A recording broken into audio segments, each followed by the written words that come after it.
I suppose. It's late. Many are willing to go back home. So don't worry, I am not going to give another speech. I just want to thank you for joining us in Brussels, to thank again the European Parliament and the organizers, the staff and everybody. Thanks a lot. It was important to have this meeting because world peace is much in danger. I remember in my quite long life many other moments of crisis during the so-called Cold War. Well, war, better cold than hot. Better cold than hot, because when they hit, something very bad happens.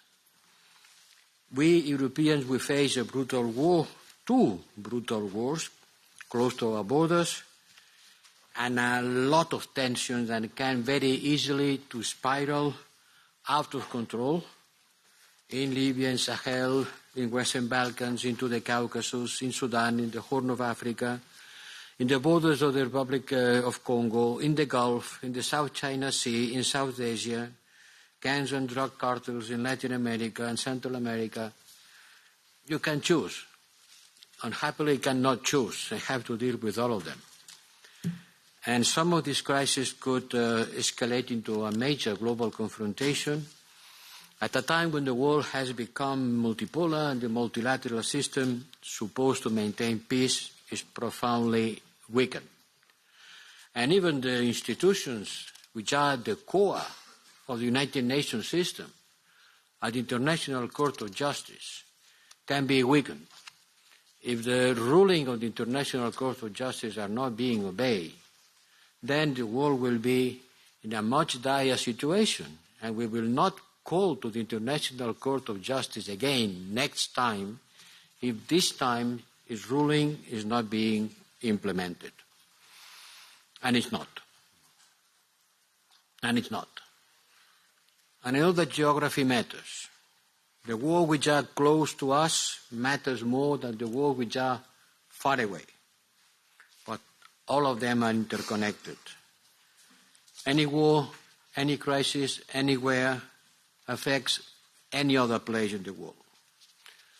And public goods are threatened, from energy prices, from freedom of navigation to whatever you have been talking about. So please, this meeting was necessary and important, and it's the second step on the direction of the Europeans engaging with the rest of the world and the rest of the world engaging with us. You were not invited here to be lectured or to be indoctrinated or to be invited to follow our thinking or our interest. You have been invited to come here to share with us your concerns, your point of view, your priorities, your differences. And I heard a lot of bilaterals during these plenaries, and many of them expressed quite strongly your differences, your concerns, your criticism. Well, I think it's part of my job.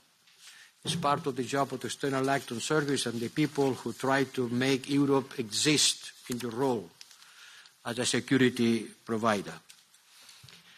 And that, I think, was a success because you came, we talked, we listened to each other, and now you go back home.